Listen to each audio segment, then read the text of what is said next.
बाज से पक्षी शिशु की रक्षा कर मारुति उस पक्षी शिशु को सुरक्षित उसके स्थान पर रखते हैं। तो वहीं दूसरी ओर चक्रासुर का कहर और आतंक अब मृदंगपुर तक आ पहुंचता है। दोबारा उड़ान भरने में असफल मारुति अब उड़ने के लिए एक ऊंची जगह पे आ पहुंचते हैं।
हुआ मारुति, क्या विचार कर रहे हो? मैं ये विचार कर रहा था कि जब भी मारुति ऐसी परिस्थिति में होता है, आप सदैव मारुति की रक्षा करने के लिए वहाँ प्रकट हो जाते हैं।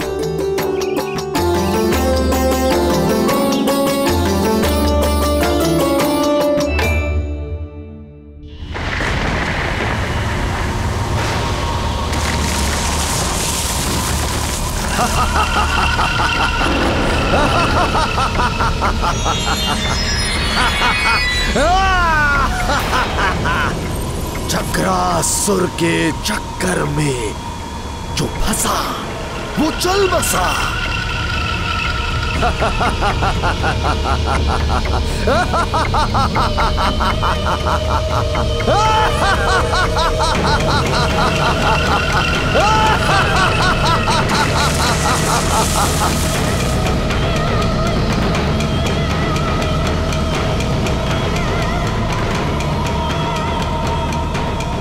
कोई नहीं आएगा तुम्हारी रक्षा करने, कोई नहीं। आपने मारुति के सारे मित्रों को घर क्यों भेज दिया? आपको उड़ने की शिक्षा जो देनी थी। एकांत साधना ही सर्वोत्तम साधना होती है वत, और इसके लिए एकाग्रता अनिवार्य होती है।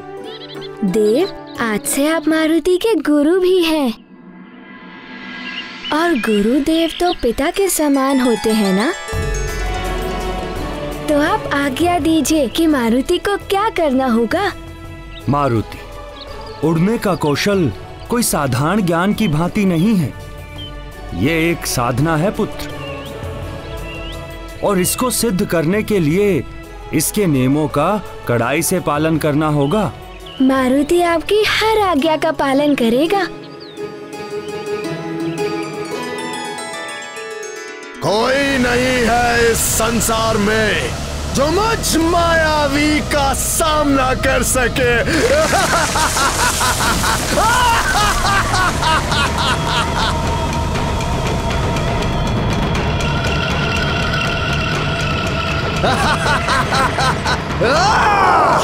सर्वप्रथम आपको वायु तत्व और अंतरिक्ष तत्व को साधना होगा। मैं वायु का अधिष्ठाता हूँ। मैं आपके मस्तिष्क के माध्यम से आपके देह में वायु तत्व का विस्तार करूंगा।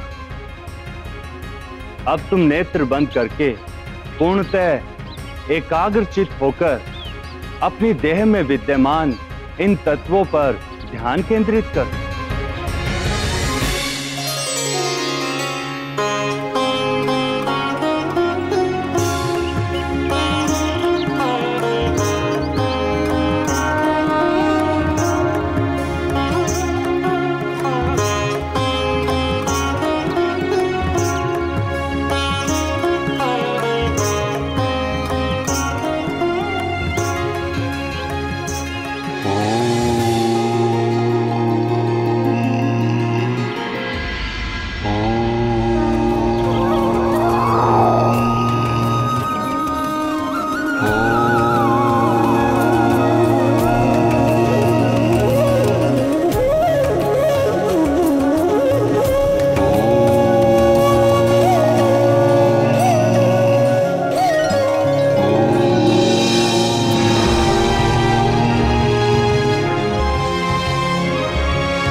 पुनः प्रयास करो पुत्र।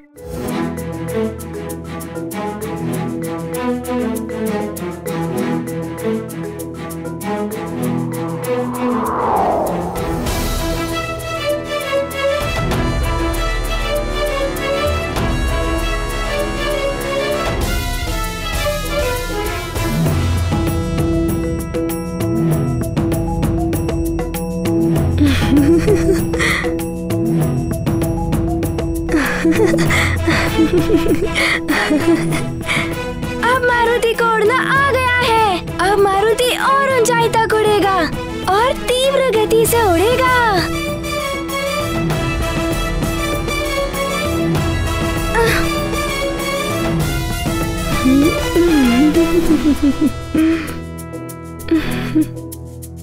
रुको मारुति, नीचे आओ।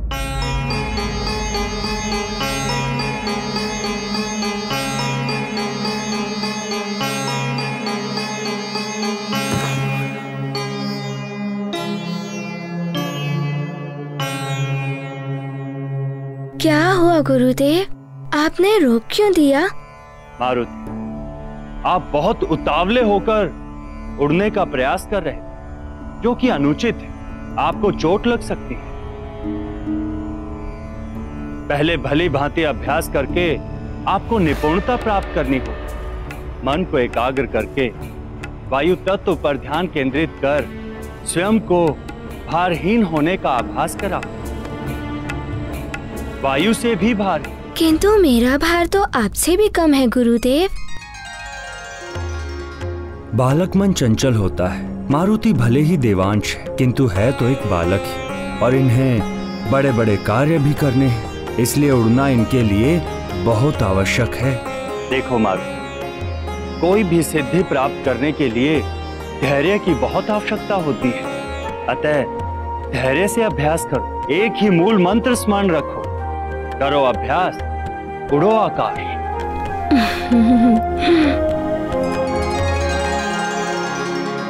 अच्छा, तो आप मारुति को एक अवसर और दीजिए, किंतु आपको एक वचन देना होगा। वचन? कैसा वचन मारुति?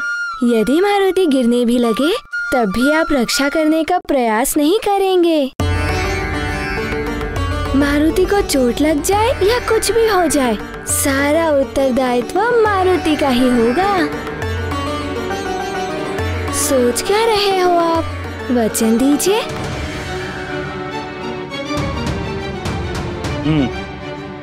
वचन देता, किंतु ये गुरु का वचन है। स्मरण रहे, गुरु वचन।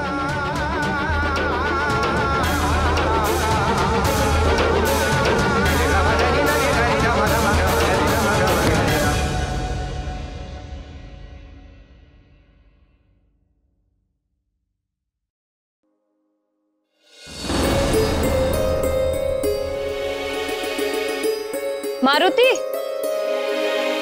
मारुति, मारुति, मारुति। अभी तक खेल ही रहा है मारुति। अब तक तो उसे लौटकर आ जाना चाहिए था। न जाने कहाँ उछल कूद कर रहा होगा। है कहाँ ये?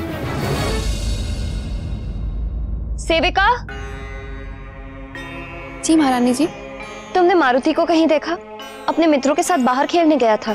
महारानी, युवराज के सब मित्र तो अपने अपने घर लौट गए हैं, किंतु वो अभी वाटिका में ही है, वायुदेव के साथ। वायुदेव के साथ? जी महारानी जी। वायुदेव स्वयं आए?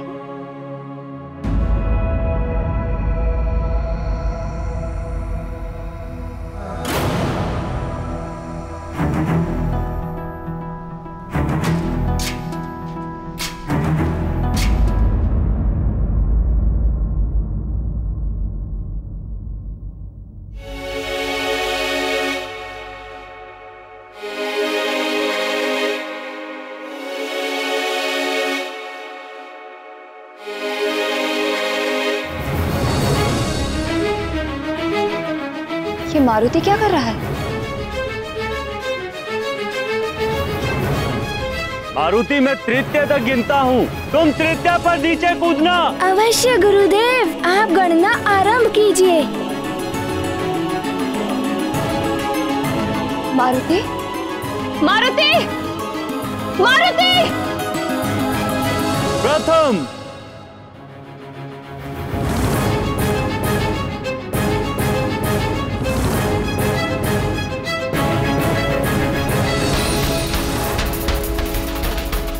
द्वितीय,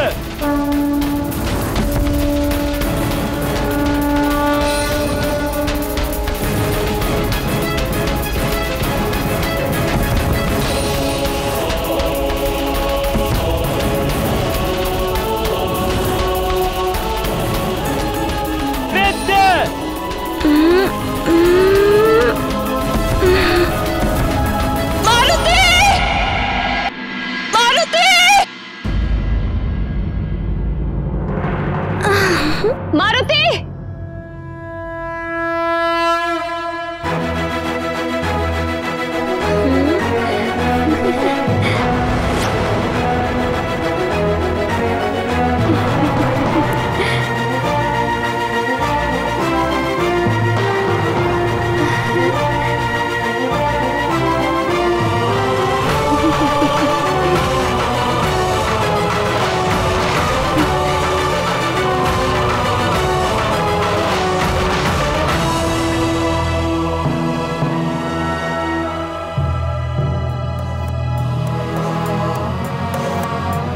अरे माँ,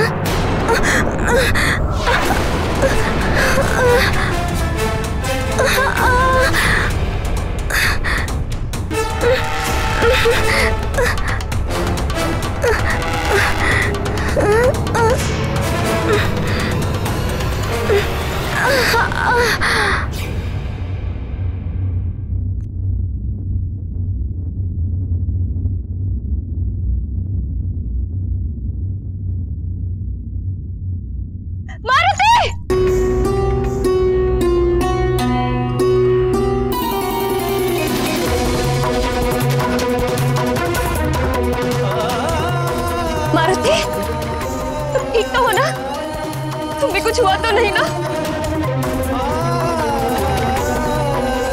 क्या किया तुमने मारुति?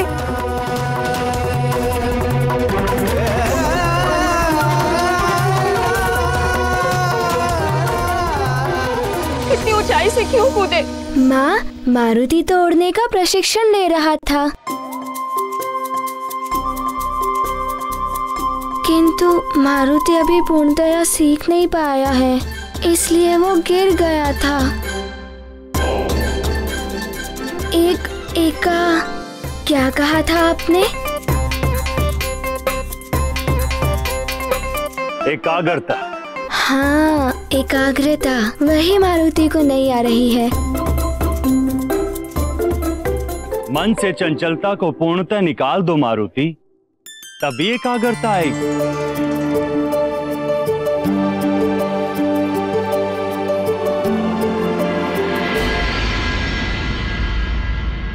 मारुति, तुम्हें कोई प्रशिक्षण नहीं लेना है।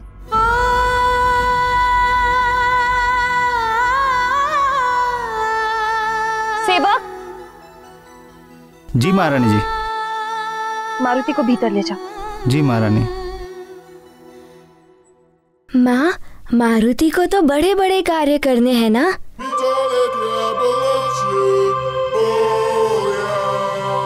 इसीलिए मारुति को तोड़ना सीखना ही होगा।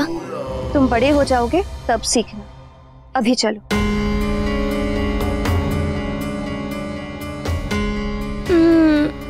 चलो मारुति।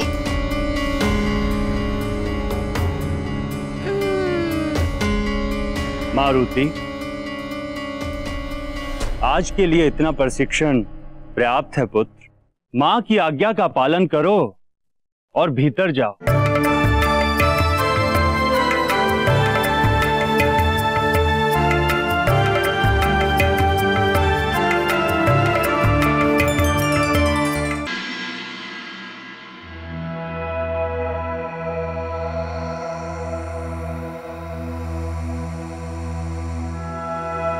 श्री गुरु चरण सर आपकी आज्ञा गुरुदेव।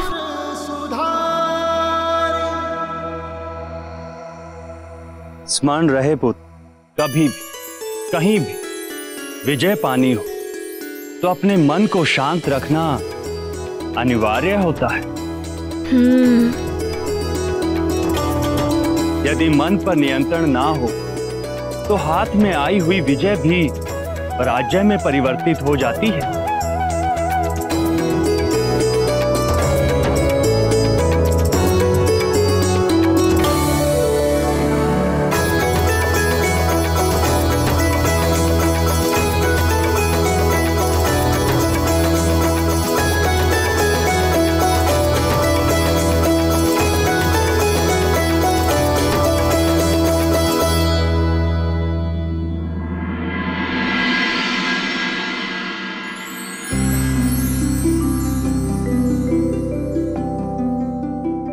हे पावंदे, मारुति के प्रति आपके स्नेह के लिए मैं स्वयं को धन्य समझती, किंतु देव, मारुति बहुत अल्प आयु का है और आप उसे उड़ना सिखा रहे थे। मुझे चिंता है कि कहीं कोई अनहोनी हो जाती तो। देख, माँ का अपने पुत्र की सुरक्षा के लिए चिंतित होना स्वाभाविक है। आप माँ की दृष्टि से मारुति को केवल अबोध बालक के रूप में ही देख रही हैं, किंतु मुझे उसकी शक्ति के प्रमाण स्पष्ट दिखाई दे रहे हैं।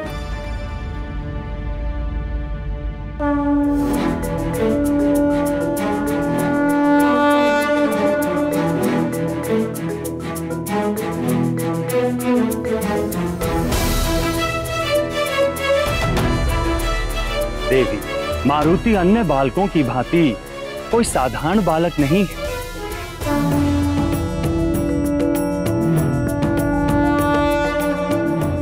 उसे जीवन में बड़े बड़े कार्य करने हैं, तो उसे उड़ना तो एक दिन आना ही है।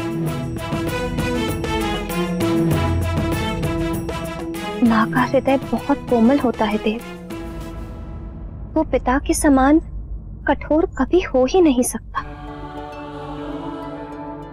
माँ उसे सदा अपने आंचल में छुपा कर रखना चाहती है।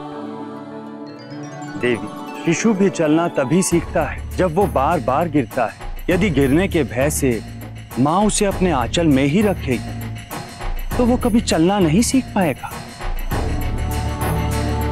उसे अपने चलने की शक्ति का ज्ञान कभी नहीं होगा। मारुति को भी स्वयं की शक्ति से परिचित होना आवश्यक है।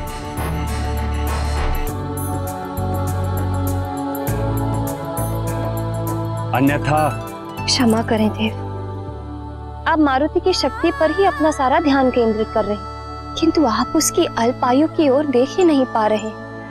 अपार शक्ति की तुलना अल्प आयु से नहीं कर सकते।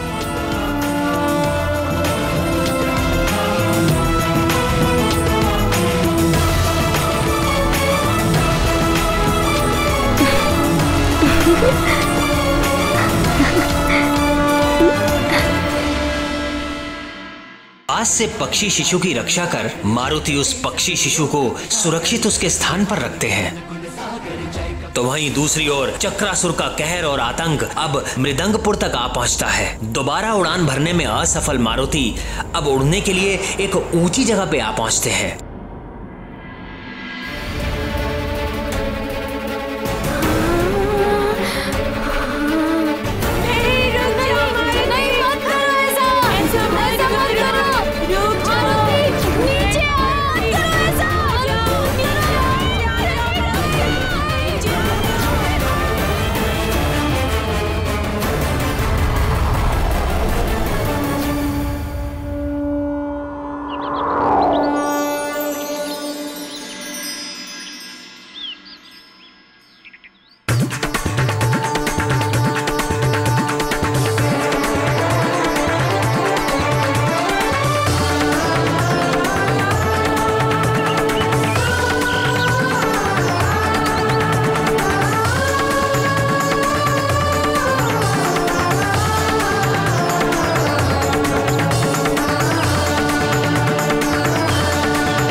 हुआ मारुति? क्या विचार कर रहे हो? मैं ये विचार कर रहा था कि जब भी मारुति ऐसी परिस्थिति में होता है, आप सदैव मारुति की रक्षा करने के लिए वहाँ प्रकट हो जाते हैं।